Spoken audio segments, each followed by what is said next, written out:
Study MSc physics chemistry মেথমেটিক্সতো বহুত কম আছে তেতিয়া মই লাহে লাহে ওচৰ পাজৰ শিক্ষানুষ্ঠানবিলাকত এনেকুৱা কথা কোৱা আৰম্ভ কৰিলোঁ তাৰপিছত যেতিয়া এটা ফোন হ'ল ফোন নম্বৰটো মই দি দিয়া আৰম্ভ কৰিলোঁ তেতিয়া ফোন নম্বৰ দিলোঁ এতিয়া বিভিন্নজনে বিভিন্ন সময়ত দেখা মেলা কৰি পেলাই ফোন কৰা ধৰিলে এতিয়া মই এটা সময় নিৰ্ধাৰণ কৰিলোঁ তোমালোকৰ কাগজ কলম আছে হয়তো এতিয়া মোক ফোন নম্বৰটো লিখি লোৱা মই কৈছোঁ কি কাৰণে ফোন নম্বৰ লিখিব দিছোঁ নামটো গম পাইছা বলজিৎ বুঢ়াগোহাঁই ফোন নম্বৰটো হ'ল 94351 94351 94351 94351 ফোন কৰা বাৰ আৰু সময় এটা আছে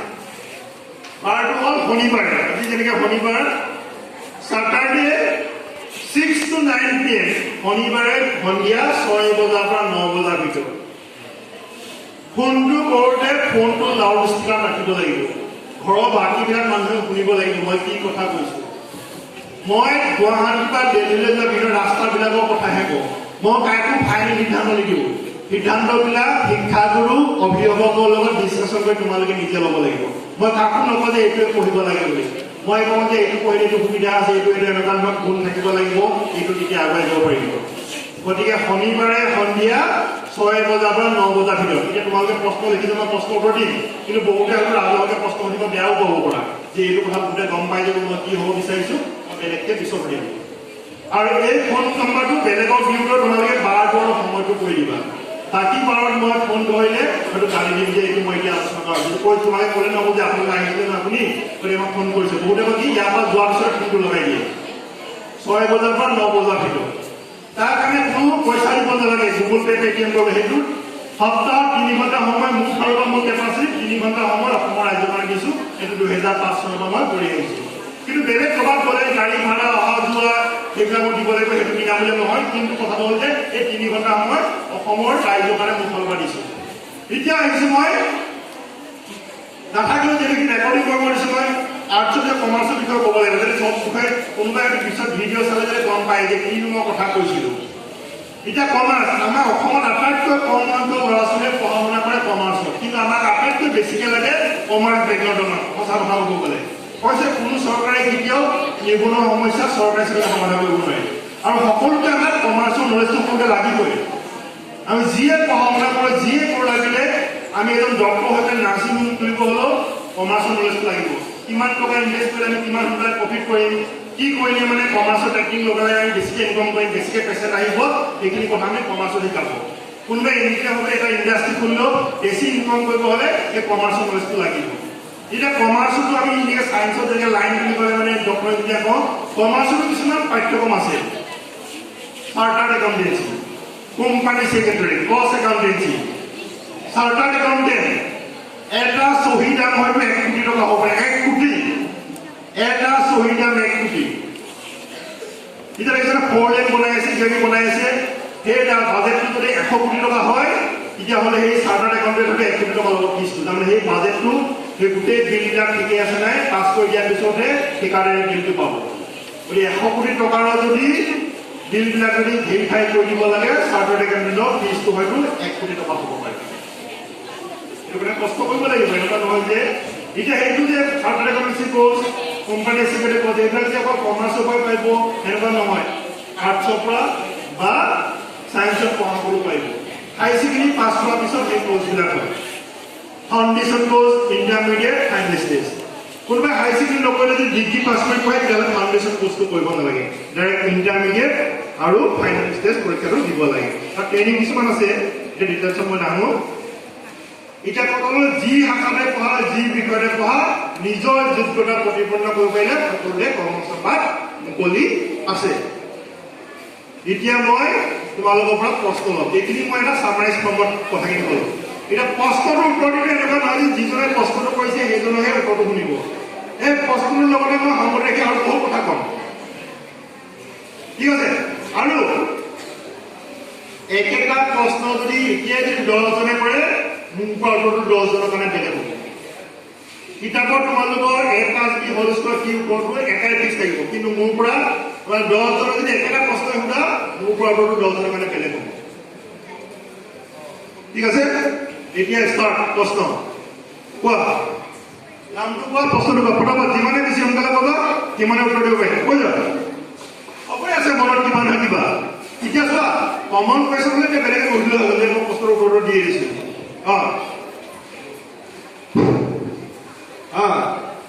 এতিয়া একদম এইটো শুনি আছে হ'বলা চবতে how to be a cyber security expert কোনে কৈছে প্ৰশ্নটো উঠাচোন চাইবাৰ সিকিউৰিটি এক্সপাৰ্ট কোন ক্লাছত পঢ়িছা কোন ক্লাছত পঢ়িছা চাইবাৰ সিকিউৰিটি এক্সপাৰ্ট কোনে লিখিছা ইয়াত জানিব বিচাৰিছোঁ মই how to be a cyber security expert কোন ক্লাছত পঢ়িছা হা 10 তোমাক কোনটো সাবজেক্ট ভাল লাগে পিছে হা ম্যাথছ ঠিক আছে কোৱা তোমালোকে গম পাইছা না বহুত যে মোবাইল হেক হয় কিবা হেক হয় ওয়েবসাইট হেক হয় কিছু প্ৰধানমন্ত্ৰী ওয়েবসাইট কোনোবাই হেক কৰি দিয়ে কোনোবাই কলেজ ইউনিভাৰ্চিটি ওয়েবসাইট হেক কৰি দিয়ে এতিয়া এই যেনেকৈ আমাৰ সিকিউৰিটি গাৰ্ড থাকে নাই গেটবিলাকত তোমাৰ সিকিউৰিটি গাৰ্ড এইটোৱে চাইবাৰ সিকিউৰিটি ইণ্টাৰনেটৰ ওয়েবসাইটত তাতো কিছুমান এক্সপাৰ্ট থাকে কিন্তু যেনেকৈ আমাৰ ঘৰখনৰ কাৰণে যে পহৰি থাকে যেনেকৈ সিকিউৰিটি থাকে হোম গাৰ্ড থাকে বা সিকিউৰিটি অফিচাৰ থাকে CIFS আছে ইণ্ডাষ্ট্ৰীৰ কাৰণে সিকিউৰিটি অফিচাৰ থাকে এইটো এতিয়া ইণ্টাৰনেটৰ বিভিন্ন ক্ষেত্ৰখনত চাইবাৰ সিকিউৰিটিৰ কাৰণে মোৰ মোবাইলটো হেক নকৰিবৰ কাৰণে ৱেবছাইট হেক নকৰিবৰ কাৰণে গতিকে সেইবোৰ কিছুমান এক্সপাৰ্ট থাকে এতিয়া তুমি হাই ছেকেণ্ডেৰী নপঢ়িলে পলিটেকনিকত কম্পিউটাৰ চায়েন্স ডিপ্ল'মা কৰ্চো কৰিব পাৰে ইচ্ছা কৰিলে বা হাই ছেকেণ্ডেৰী পাছ কৰাৰ পিছত BTech in computer science কৰিব পৰা বা হাই ছেকেণ্ডেৰী পাছ কৰা BCA কৰিব পৰা বেচেলৰ কম্পিউটাৰ এপ্লিকেশ্যন কৰিব পৰা বা ডিগ্ৰী পাছ কৰাৰ পিছত কম্পিউটাৰ মাষ্টাৰ এপ্লিকেশ্যন কৰিব পৰা তাৰপিছত নাই বোলে মই মেথছত পঢ়িছোঁ মই MSc কৰিছোঁ MSc কৰিছোঁ তাৰপৰা মই ডিপ্ল'মা পাঠ্যক্ৰম কৰোঁ এতিয়া বিভিন্ন উপায় আছে তুমি এতিয়া হাই ছেকেণ্ডেৰী পাছ কৰি যাবা নে ক্লাছ 10 পাছ কৰি যাবা নে এইটো তোমাৰ ওপৰত নিৰ্ভৰ কৰিব আৰু কিছুমান আছে এনি গ্ৰেজুৱেট কৰাৰ পিছত কিছুমান এনেকুৱা চাৰ্টিফিকেট কোৰ্চ কিছুমান দিয়ে বুজি পাইছেনে এতিয়া যদি চাৰ্টিফিকেট কোৰ্চ কম শিকিবা যদি ডিপ্ল'মা পঢ়া বেছিকৈ শিকিবা ডিগ্ৰী পঢ়িলে বেছিকৈ শিকিবা সেই দুটা তোমাৰ ওপৰত নিৰ্ভৰ কৰিবা আৰু চাইবাৰ সিকিউৰিটি এক্সপাৰ্ট তুমি বোলে কম্পিউটাৰ চায়েন্সত ডিগ্ৰী কৰিলা মাষ্টাৰ ডিগ্ৰী কৰিলা তুমি PhD কৰিব পাৰা যে তোমাৰ ওপৰত নিৰ্ভৰ কৰে তুমি কোনটো লেভেলত যদি এক্সপাৰ্ট হ'ব বিচাৰিছা তুমি যদি PhD কৰা তেতিয়াহ'লে তুমি বেছি স্পেচিফিক হ'ব এক্সপাৰ্ট হোৱাৰ ক্ষেত্ৰত এতিয়া তুমি ডিপ্ল'মা কৰি পেলাই কম্পিউটাৰ চায়েন্সত হাই ছেকেণ্ডেৰী পাছ কৰি পেলাই BTech in কম্পিউটাৰ চায়েন্স বা bachelor computer application master of computer application MTech in computer science PhD in cyber security এইটো তোমাৰ ওপৰত নিৰ্ভৰ কৰিব ঠিক আছে আৰু যদি স্পেচিফিক লাগে ডিটেইলছত চবৰে প্ৰশ্ন উত্তৰ তেতিয়াহ'লে ফোনত কৰিবা আৰু মই ডিটেইলছত বুজাই ক'ম কেনেকৈ আগবাঢ়িব লাগিব how to be a navy officer আমাৰ প্ৰথমতে কৈছিলোঁ যে নেভি হাই ছেকেণ্ডেৰী পাছ কৰাৰ পিছত NDA নেশ্যনেল ডিফেন্স একাডেমী যোগেদি এইটো হ'লে মানে তুমি হাই ছেকেণ্ডেৰী চায়েন্সত পঢ়িব লাগিব তাৰপিছত নাই মানে মই ডিগ্ৰী পঢ়িলোঁ ডিগ্ৰী হ'লে মানে engineering course mechanical electrical electronics নহ'লে মাষ্টাৰ ডিগ্ৰী ফিজিক্স ইলেক্ট্ৰনিক্সত মাষ্টাৰ ডিগ্ৰী হ'ব তেতিয়াহ'লে CDS এক্সামৰ কাৰণে এতিয়া তুমি হাই ছেকেণ্ডেৰী পাছ কৰি NDA এক্সামৰ যোগেদি যাবা নে CDS এক্সামৰ যোগেদি যাবা বা আৰু ডাইৰেক্ট ৰিক্ৰুটমেণ্ট আছে NCC যদি NCC চাৰ্টিফিকেট আছে ইঞ্জিনিয়াৰিং কোৰ্চ কৰিছা তেতিয়াহ'লে ইউনিভাৰ্চিটি এণ্ট্ৰি বুলি কয় এতিয়া বিভিন্ন ধৰণৰ উপায় আছে যে তোমাৰ সেইটো ওপৰত নিৰ্ভৰ কৰি হাই ছেকেণ্ডেৰী পাছ কৰি NDA যোগেদি যাবা নে ইঞ্জিনিয়াৰিং পঢ়ি থাকোঁতে ইউনিভাৰ্চিটি এণ্ট্ৰি যোগেদি যাবা নে NCC চাৰ্টিফিকেটৰ যোগেদি যাবা নে CDS এক্সামৰ যোগেদি যাবা সেইটো তোমালোকে ডিচাইড কৰিব লাগিব How to be a scientist in ISRO, Indian Space Research Organization. এটা ISRO, কোনে কৈছে ISRO? কুৱেশ্যনটো উঠিলে ভাল হয় নেকি গম পালে তুমিয়ে কৈছা আপোনাকে কেইবাটাও কৈছে যে ঠিক আছে এতিয়া ISROত চোৱা তাত মেকানিকেল ইঞ্জিনিয়াৰ লাগিব মেথমেটিক্স বেকগ্ৰাউণ্ড লাগিব চিভিলো লাগিব কম্পিউটাৰ চায়েন্সো লাগিব বিভিন্ন ধৰণৰ আছে একাডেমি যে তুমি কোনটো ষ্ট্ৰীম পাব যাবা তোমাৰ ওপৰত নিৰ্ভৰ কৰিব ISROৰ কাৰণে এতিয়া কিছুমান আছে aerospace engineering course specific computer science mathematics বেকগ্ৰাউণ্ডত এতিয়া ISROয়ে অফিচিয়েল ৱেবছাইটবিলাকত তোমালোকে গ'লে কেৰিয়াৰ ছেকশ্যনত এডভাৰটাইজমেণ্টবিলাক আছে ISRO সাইণ্টিষ্ট হিচাপে যোগদান কৰিব মানে ৰিচাৰ্চাৰ হিচাপে যোগদান কৰিব মানে তোমাৰ এডুকেশ্যন কোৱালিফিকেশ্যনৰ ওপৰত টেষ্ট কৰি পেলাই চাইণ্টিফিক অফিচাৰ হিচাপে যোগদান কৰিবা নে তুমি ষ্টাফ হিচাপে যোগদান কৰিব নে টেকনিচিয়ান হিচাপে যোগদান ITI পাছ কৰাৰ পিছত ISROত চাকৰি আছে ইলেক্ট্ৰিচিয়ান বুজি পাইছেনে কথাটো যে ISRO মানে এনেকুৱা নহয় যে সায়েন্টিষ্টৰ কাৰণে লেভেল বেলেগ আছে সায়েন্টিষ্ট এ বি সি ডি এনেকুৱা বিভিন্ন ধৰণৰ কেটেগৰী আছে যে তুমি কোনটো কেটেগৰীত যাবা সেইটো তোমাৰ ওপৰত নিৰ্ভৰ কৰে how to be a software engineer in Google উঠিলে পাহাৰৰ অপাৰেশ্যন তুমি শুনিছা software engineer in Google তুমি চেমনে তোমাৰ এটা কোৱেশ্চন আছে তোমাৰ উঠিলে তোমাৰ কি software engineer মানে কি এনেকুৱা software হাৰ্ডৱেৰ কম্পিউটাৰ সায়েন্স পঢ়িলে তুমি এতিয়া software মানে কি বস্তুবিলাক হাৰ্ডৱেৰ হ'ল কম্পিউটাৰ পাৰ্টবিলাক চুব পাৰি পিছে কথা নাপালিব এতিয়া software engineer গুগলৰ হ'লে তোমালোকে গুগলতে প্ৰথমতে কৈছো যে এক্সপেৰিয়েন্সটো মেইন কথা প্ৰথমতে তুমি ইঞ্জিনিয়াৰিং পঢ়িবা ডিপ্লোমা পঢ়া ডিগ্ৰী পঢ়া মাষ্টাৰ ডিগ্ৰী কৰা পিএইচডি কৰা প্ৰথমতে এক্সপেৰিয়েন্সটো গোটাই পেলাই গুগলৰ ডাইৰেক্ট ফ্ৰেছাৰ্ছ কেণ্ডিডেট হিচাপে কেম্পাছ ইণ্টাৰভিউ যদি পালা নহ'লে তোমালোকে এক্সপেৰিয়েন্স গোটাই পেলাই এক্সপেৰিয়েন্স কুৱেশ্যন যদি গুগলত ট্ৰাই কৰিব লাগিব গুগল মাইক্ৰ'ছফ্ট এনেকুৱা বিভিন্ন অৰ্গেনাইজেশ্যন আছে কিন্তু মেইন কথা হ'লে ৱেবছাইটতে কেৰিয়াৰ বুলি এটা ছেকশ্যন থাকে সেইটো তলত তোমালোকে পুৰণা এডভাৰটাইজমেণ্টবিলাক পাবা যে গুগলৰ কোনটো পজিশ্যনৰ কাৰণে কি মিনিমাম কোৱালিফিকেশ্যন লাগে মোৰ নাম ভাৱনা শৰ্মা মোৰ জীৱনৰ লক্ষ্য হ'ল AI ইঞ্জিনিয়াৰ হোৱা মই ITI বম্বেৰ পৰা ইঞ্জিনিয়াৰিং কৰিব খুজিছো IIT বম্বেৰ পৰা ইঞ্জিনিয়াৰিং কৰিব খুজিছো মই আৰ্টিফিচিয়েল ইণ্টেলিজেন্সৰ সহায়ত দেশখনক বিজ্ঞান ক্ষেত্ৰখন আগুৱাই নিব খুজি দেশখনক গৌৰৱান্বিত কৰিব খুজিছো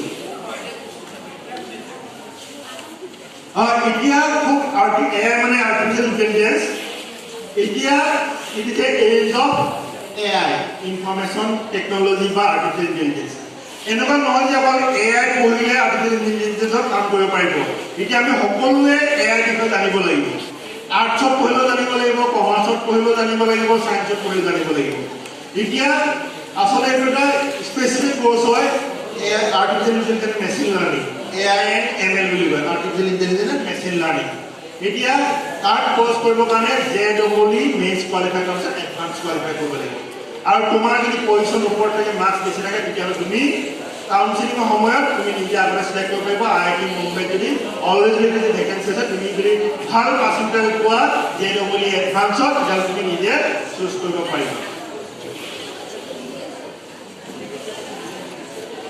মোৰ জীৱনৰ লক্ষ্য শিক্ষক নিবা অবিস্পিতা তালুকদাৰ এতিয়া শিক্ষক তুমি কলেজো হ'ব পৰা ইউনিভাৰ্চিটি হ'ব পৰা এলপি স্কুল হ'ব পৰা হাই ছেকেণ্ডেৰী হ'ব পৰা এতিয়া তুমি ক'ৰ শিক্ষক হ'ব বিচাৰিছা হাই স্কুলত এতিয়া প্ৰথম কথা হ'ল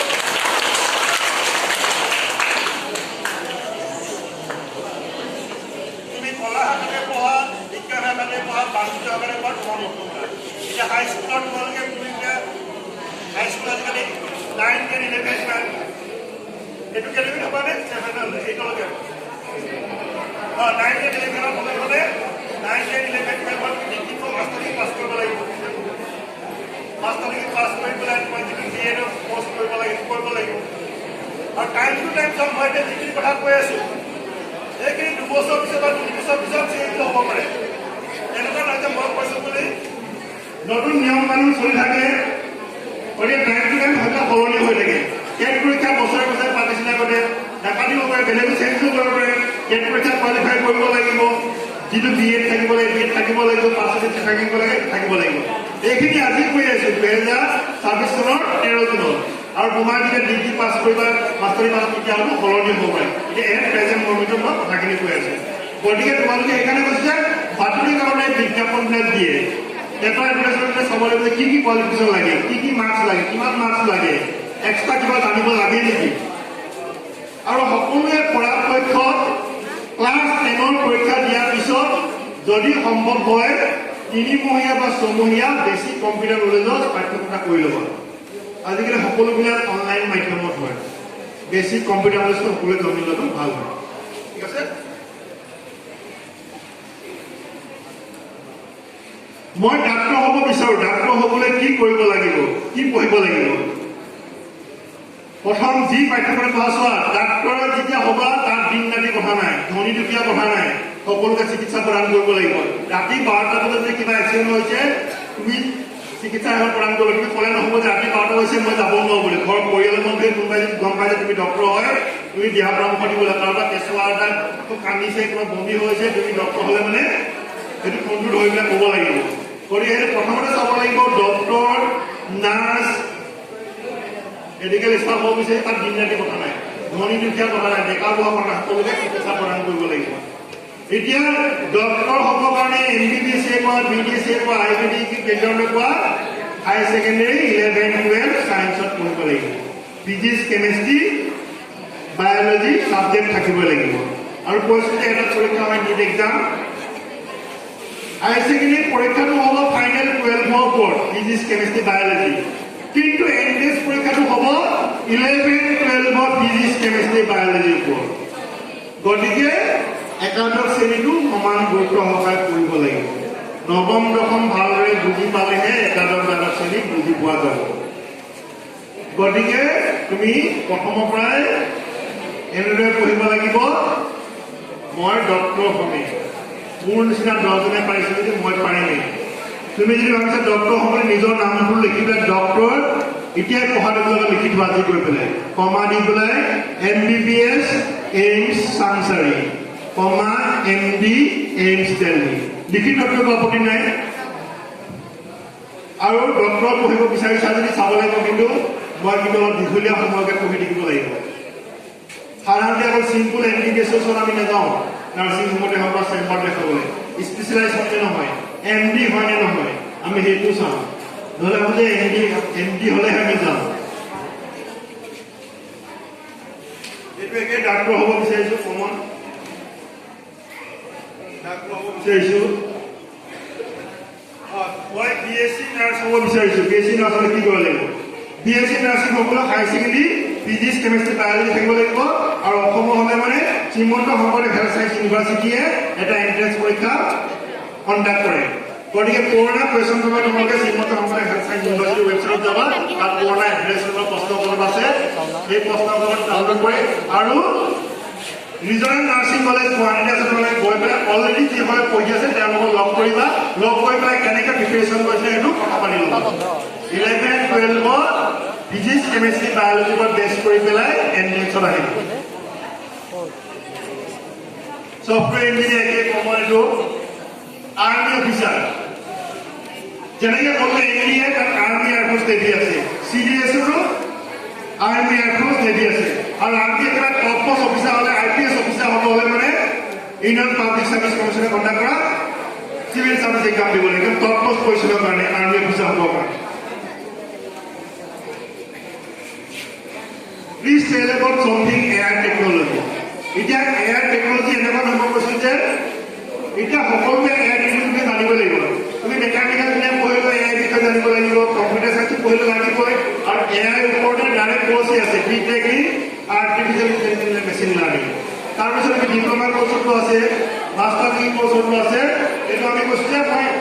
আৰ্টছ চাইন্স কমাৰ্চ পঢ়া সকলোৱে আজিকালি ক্লাছ 10তে এয়াৰ এটা পাঠ্যক্ৰম দি দিছে IIT গুৱাহাটী দেৱাংগৰ দেউৰ আৰু শ্যামন্তমণি হাজৰিকা ছাৰে এই কিতাপখন প্ৰস্তুত কৰিছে দেৱাংগৰা দেউ মই IIT PhD কৰাৰ সময়তে BTech কৰি আছিলে ইলেক্ট্ৰনিক্সত চাইবাৰ চিকিউৰিটি এক্সপাৰ্ট অলৰেডি কোৱা হৈছে AV অফিচাৰ অলৰেডি কোৱা হ'ল চাইণ্টিষ্ট কোৱা হ'ল আৰু নেক্সট কিবা কুৱেশ্যন ইয়াত টকাখিনি হৈ গ'ল আৰু কোনোবা লিখি থোৱা আছে নেকি এতিয়া কিবা স্পেচিফিক সুধা দিলে মই এতিয়া ইয়াত কিবা আছে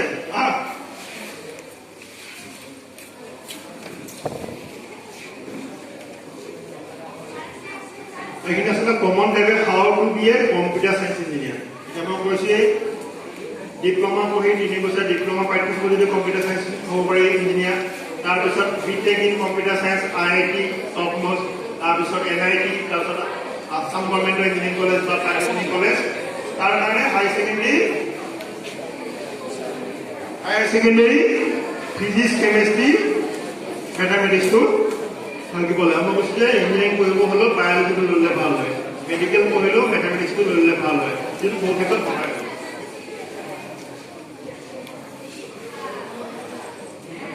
মোৰ এইম হৈছে এজন প্ৰফেচৰ অথবা ব্যৱসায় হোৱা মই জানিব বিচাৰিছোঁ যে মই ক্লাছ 10ৰ পৰা ছাত্ৰ হিচাপে কেনেদৰে পঢ়া উচিত মই এজন কমাৰ্চৰ প্ৰফেচৰ হ'বলৈ কি পঢ়িব লাগে কি কৰিব লাগিব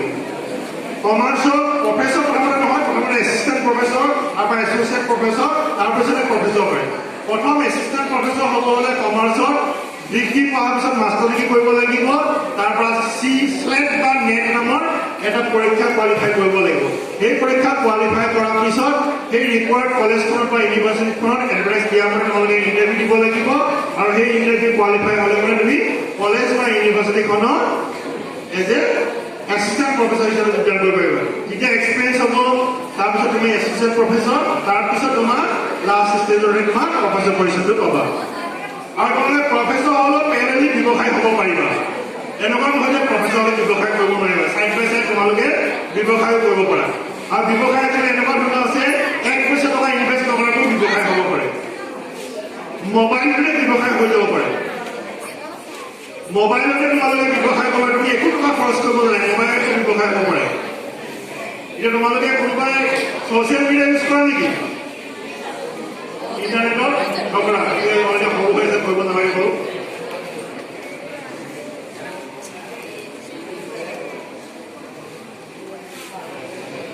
এইটো অলৰেডি বহুতে কৈছে মই ডক্টৰ হ'ব বিচাৰোঁ কেনেকৈ আৰম্ভ কৰিম একো উপায় পোৱা নাই পঢ়াৰ কৌশল পোৱা নাই চোৱা পঢ়াৰ কৌশল সকলোৱে বেলেগ বেলেগ এখন ৰুটিন বনাই ল'ব লাগিব তুমি যি ছাবজেক্টে যিটো ছাবজেক্ট কাম কৰা বেছি সময় দিব লাগিব ৰিভিজন কৰিব লাগিব ডেইলি ৰিভিজন ক্লাছটো আৰম্ভ হোৱাৰ আগত লাষ্ট ক্লাছত কি পঢ়াইছিলে সপ্তাহটো ৰিভিজন কৰিব লাগিব মাহটো ৰিভিজন কৰিব লাগিব আৰু নিজাকে প্ৰশ্নবিলাক উত্তৰ কৰিবলৈ চেষ্টা কৰি চাব লাগিব প্ৰিভিয়াছ কুৱেশ্যন পেপাৰবিলাক যিমান পাৰি ছল্ভ কৰিব চেষ্টা কৰিব লাগিব পৰীক্ষা হলত 3 ঘণ্টা সময়ৰ ভিতৰত যেনেকৈ পৰীক্ষাত প্ৰশ্ন উত্তৰ কৰিব লাগিব সেইটো তোমালোকে আগতে নিজে প্ৰস্তুতি চলাব লাগিব এণ্ট্ৰেন্স পৰীক্ষাৰ কুৱেশ্যন পেপাৰবিলাক আগতে গোটাই পেলাই তোমালোকে নিজাকে প্ৰেক্টিচ কৰিব লাগিব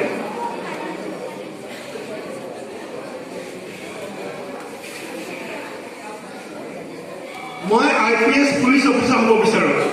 এতিয়া চোৱা IPS পুলিচৰ আছে নেকি এইটো হ'ব ইউনিয়ন পাব্লিক সাৰ্ভিস কমিশনে কন্ডাক্ট কৰা সিভিল সাৰ্ভিস এক্সামৰ টপমোস্ট পজিশনখিনি ফালৰ পৰা তুমি যদি ভাল পজিশনত থাকে তেতিয়াহ'লে IPS পজিশনটো পাব পাৰা এই বছৰ কিমান ভেকেন্সি হৈছে এইটো প্ৰবেশ কৰি আৰু কোনোবাই আসাম পুলিচ সাৰ্ভিসৰ যোগেদিও ডেপুটেশ্যন কৰি পেলাই IPS অফিচাৰ হ'ব পাৰা অসম চৰকাৰৰ যোগেদি আৰু ডাইৰেক্ট IPS হ'ব হ'লে তোমালোকে সিভিল সাৰ্ভিস এক্সামটো ভালদৰে উত্তীৰ্ণ হ'ব লাগিব কিন্তু সেই বছৰত তোমাৰ কিমান ভেকেন্সি আছে সেইমতে IPS পজিশনটো পাবা দিয়ক নেক্সট কুৱেশ্যন দিয়ক মই সুপাৰ ফাষ্ট ট্ৰেইনৰ হিচাপে যাতে সকলোৱে প্ৰশ্নবিলাক উত্তৰ দিব পাৰোঁ প্ৰশ্নখিনি দিয়ক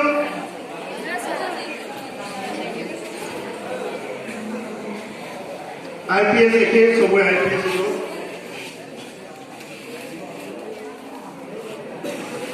আছো ক'ত আছ ফোন নাম্বাৰে গুচি আহিলে দি আছ ফোন নাম্বাৰ লিখিছিলে নাই নেকি এই কাই লাগিছিল অলপ 5 মিনিট ব্লেক কমান্ডো কোনে বুজিছা আপনারা তুমি দৌড়াচলা কৰা দৌৰা নাই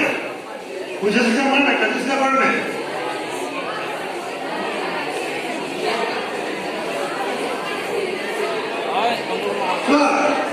ব্লেক কমান্ডোনে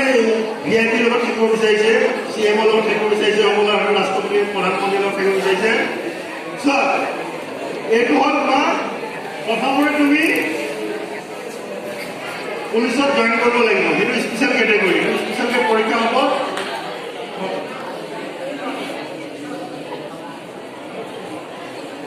এইটো এটা হেৰি হ'ব বোলে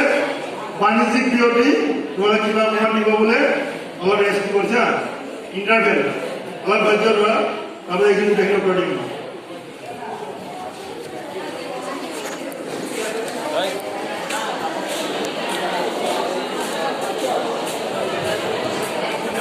তোমালোকে যদি হুলস্থুল কৰা 5 মিনিটৰ ভিতৰত আমি ইয়াৰ পৰা গুৱাহাটী গৈছোঁ একদম সময় দি দিছোঁ কাৰণ আমি এনেকুৱা হুলস্থুলত পৰি পোৱা নাই আমি এনেকৈ নাথাকোঁ